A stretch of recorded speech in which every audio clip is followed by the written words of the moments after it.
So, as you can tell by the title of this video, we have some big news.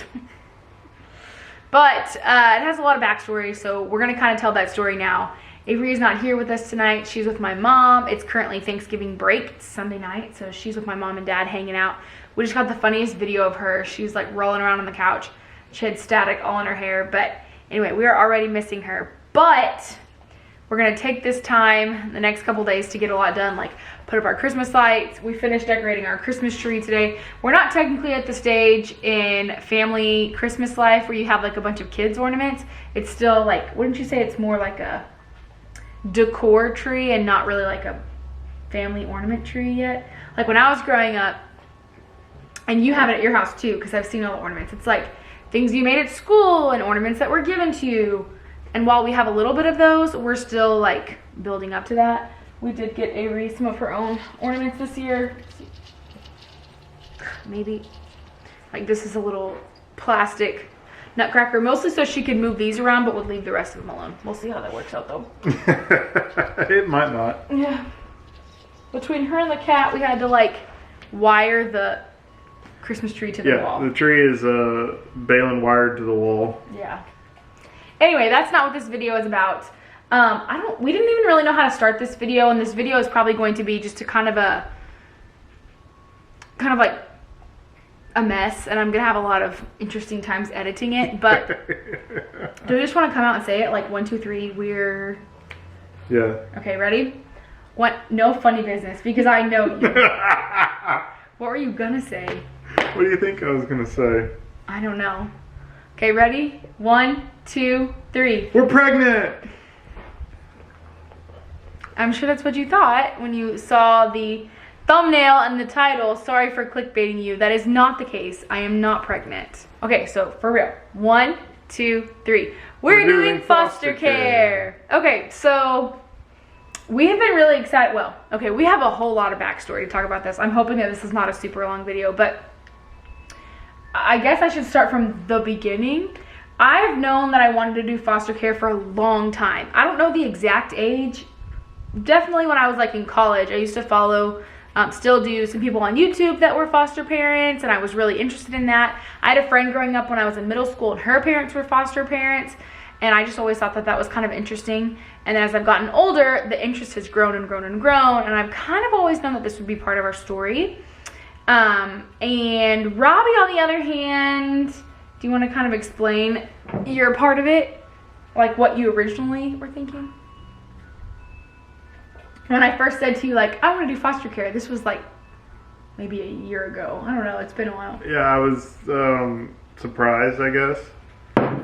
To say the least. Stop yawning. We were just doing a lot of work at Home Depot, so we're tired. We as in he. Anyway. Definitely surprised and like really uncertain about everything. Yeah. Just because it was like not something I'd ever thought about or considered. Did you ever know anybody who like was their foster child or no foster parents? Yeah, I feel like it's not as common. Well, I think actually now thinking about it, one of my friends in high school, his parents fostered, but it wasn't like a good experience. Oh. Because he was like, it was just weird kind of thing. Those always make me sad to hear stories of like foster placements or foster parents that really maybe shouldn't be foster parents. They're not in it for the right reasons. Now, of course, I feel like kind of weird saying that because we're not technically foster parents yet. But anyway, so when Avery turned 1, and in fact, in a year ago video, a video from a year ago, we did a Q&A and we talked about when we were going to try and get pregnant again. At that point, we had said when Avery turned 1. And unfortunately, I was telling Robbie that I was going to talk about this in this video. I'm not going to go into too much detail, but I went through some serious postpartum depression starting probably, I think we figured like 14 months ago it started, but it got really bad in February of this year. So, and I'm like, I feel like I'm slowly kind of coming out of that, and I can kind of see the light at the end of the tunnel. But when Avery turned 1 in April, that was a really hard time. I feel like it was a really hard time for both of us because I felt like I couldn't get it together, and I know it was hard for Robbie because he's like watching his wife who I guess like have this really, I don't know, I didn't feel like myself like in those months. Well, that and I had just started a new job a couple of months before. Yeah. And so we just had a lot going on in our lives, and then, trying to help her through the postpartum depression and stuff. It just didn't seem like it was the right time. Yeah. And we kept pushing it back and saying like, well, maybe in a couple months or maybe in a couple months. And honestly, I don't want to go too much farther into this, but I do want to do a whole video on my postpartum depression, because I feel like now that I'm seeing the light at the end of the tunnel, I want to help other people see that light. Because when I was in the middle of it, oh my gosh, it was so hard. And like, I don't say that lightly at all. Anyway, I'm going to make a video about it, because there's always a light at the end of the tunnel, but you're just not always able to see it. And so anyway, when Avery, I think we had finally kind of settled on, okay, when Avery turns 18 months old, we are ready to start trying for another baby. Due to financial reasons, mostly stuff with our insurance, just to be pretty detailed, Robbie and I used to work for the state, therefore the state paid for a lot. When Avery was born, we paid for almost nothing. It was great. When Robbie left his job, he left his job at the state. I no longer worked for the state, and although he got a much better position and he's so much happier, he loves what he's doing, the insurance is like... The insurance is just more expensive. It's a private company. It's very expensive. And so they, it's just different. You don't have high deductibles. We pay a lot throughout the month for not a whole lot of coverage. And I think we just kind of knew, like, if we were, and we priced it out, if we were to have a baby, we were going to be paying like something like $11,000 out of pocket, no matter what. And compared to Avery, that was like astronomical. And it was near 4 times what we paid for Avery. Yeah, more than that. Absolutely more than that. It was 10 times what we paid with Avery. We only paid $1,000 when Avery was born. Oh, I thought it was $3,000. Well then, yeah, it would be 10 or 11 times. Yeah. Hi, Shots. Hello, Shotzi. So we still knew that we wanted to grow our family in some way or bring another child into our family. And once again, this like yearning for foster care came into my head, and we had kind of thought like maybe we can get a new insurance, we can go back into the marketplace. This is getting, again, really detailed, but I don't know, foster care just kind of kept coming up. So one day on a whim, I told Robbie like, hey, I'm going to set up a call and I'm going to talk to somebody about foster care. And I don't know, how did you feel when I originally told you that? Like, I'm going to talk to somebody about foster care. I mean, I thought it was a good idea because, this is something that has been on our mind for a while, and it really seemed like the door had been shut right now, the door had been shut right now on us growing it through having another baby of our own, just because finances and insurance, we'd looked at new plans and just it wasn't going to work for us. Not feasible at this point. And also, to be really truthful, I'm a little afraid of the next time that I have a baby what my hormones will do. So yeah, it was it was multiple reasons why I was like apprehensive, yes, but it's like she's going to have this conversation, this call, and what's going to come out of it is a sign either that this is something we need to pursue or that this is not the right course for us. Right. And I talked to her name is Holly. I talked to Holly, and I kept waiting for the red flags, like red flag, so that I could finally like close the door in my heart on foster care. And it wasn't. It was like, what's the opposite of a red flag? Like green light, green light, green light. It was just so awesome, and she was so kind, and she was really upfront and honest with me, but in a good way. Like, she wasn't putting false hope into my mind, but also, she was like talking a lot about some of the amazing things that come out of foster care and the things that some of these kids are able to get to see and do, and things that they may not have been able to do, and the attachment that they learn about that they didn't previously have in their home while their parents are learning how to build that attachment with them. Anyway, so I went upstairs and I was like, okay, I'm going to tell Robbie that this call went well. Also extremely nervous that I'm going to tell him this. So I was like, hey, Robbie, no, I walked up the stairs and Robbie said, how'd it go? And I just looked at him and I said, it went really well. And I don't remember your exact words, but you were like, okay, that's great. What's the next step? Or something like that.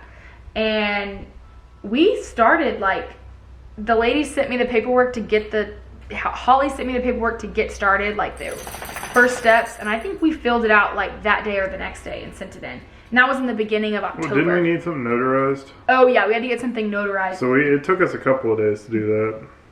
Barely though. It was like maybe 2 or 3 days. Yeah. Like we got it done pretty quickly. I talked to her on a Friday, and by that Monday we had turned it in. Yeah, that's right. Because So- we went. Was it Sunday afternoon or Saturday afternoon? It was Sunday afternoon. Yeah. Nope, Saturday afternoon, and we got it notarized. Like we were serious about this.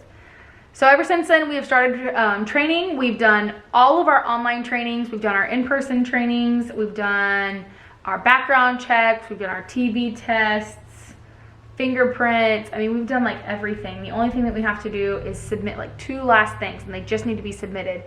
And then we are in the middle of the home study process. So if you know anything about foster care, you know that there is a ton of paperwork and a ton of things that have to be turned in, but the longest part of it is the home study.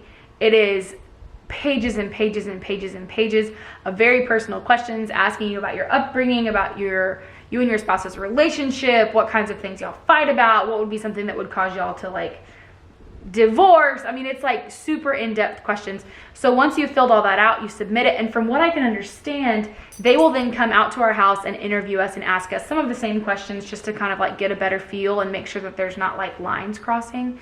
And then they will go through our house, tell us what we need to fix, and then after that, they'll recheck it to make sure that everything is fixed, and then they submit our house, like our home study, to be finished, and then we become licensed.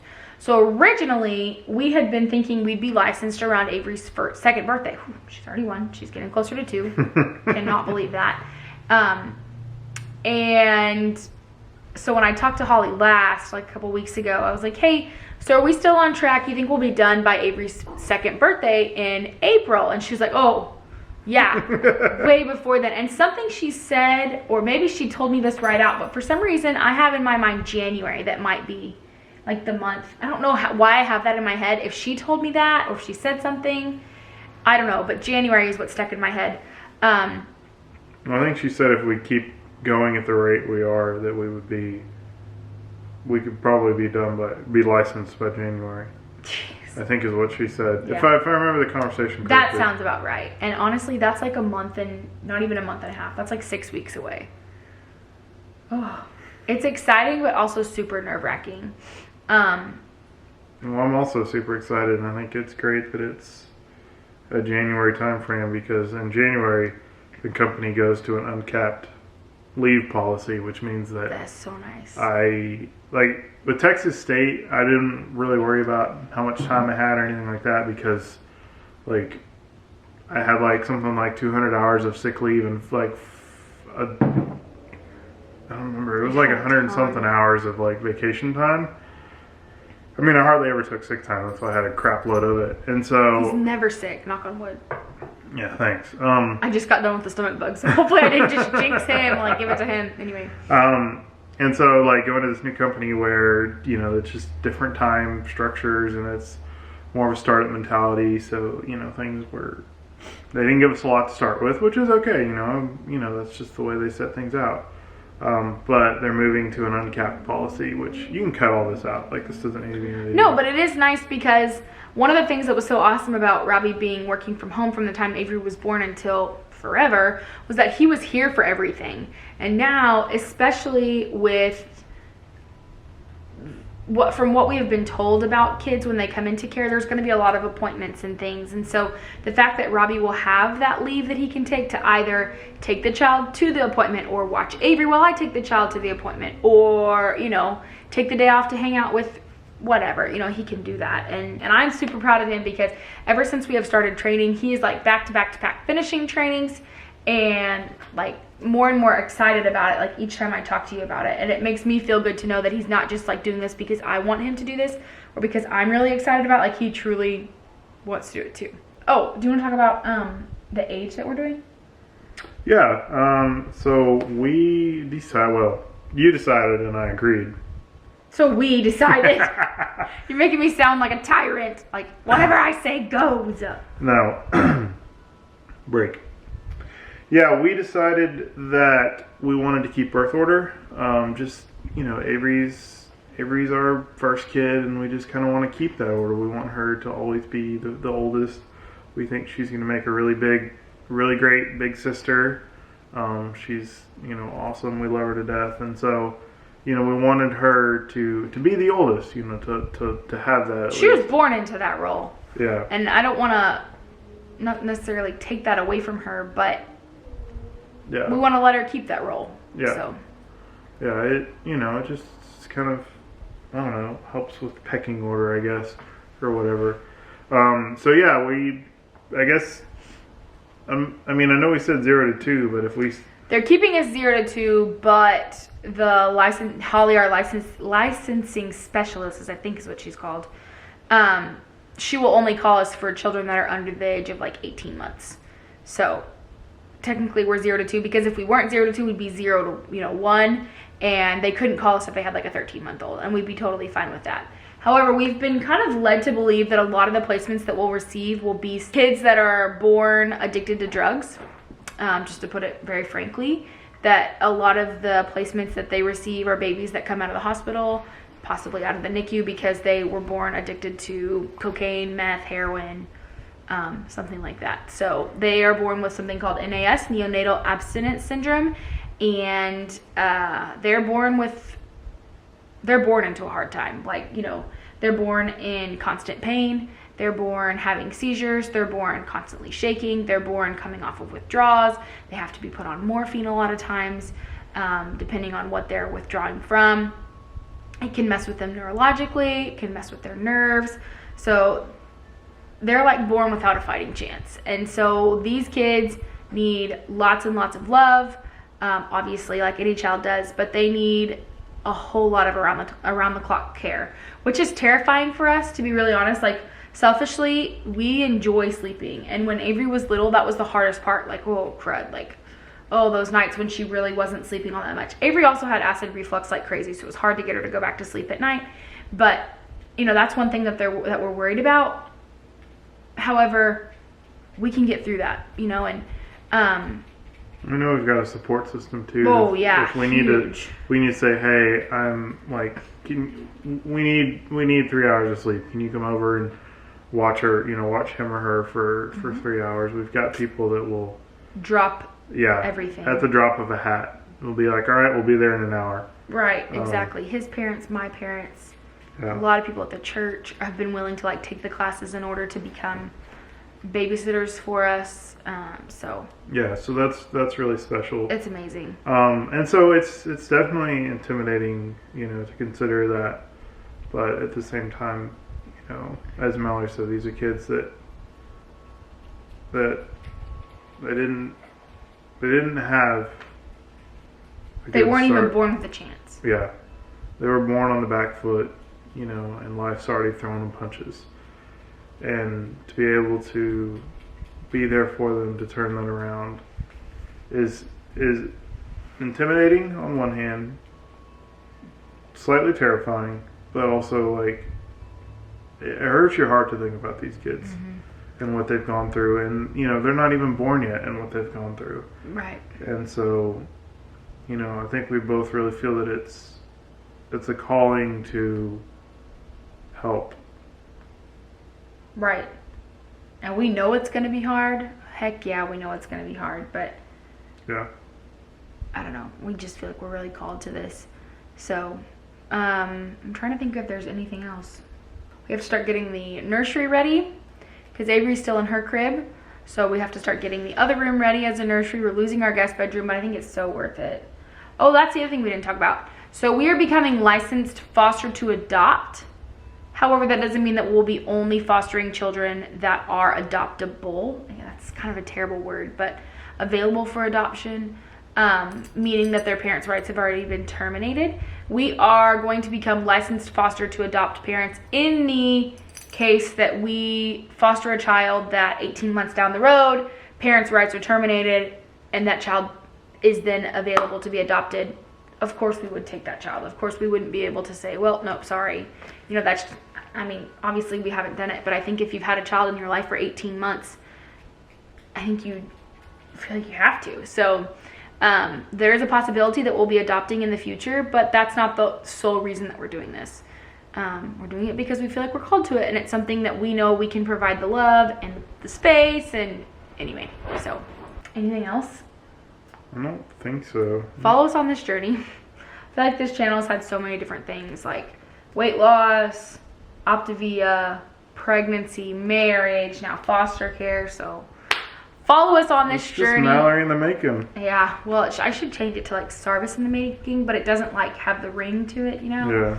So anyway, but follow us on this journey. We would love to have you on this journey with us. Subscribe if you're new and you're interested in foster care or just daily like living mom stuff. I've done hauls lately, so I'm getting back on the train of editing and posting, and I'm enjoying taking my time and not feeling like I have to like have a specific schedule. So anyway, until next time, we love you all and God bless you. Yeehaw. Oh, I forgot that you usually do that.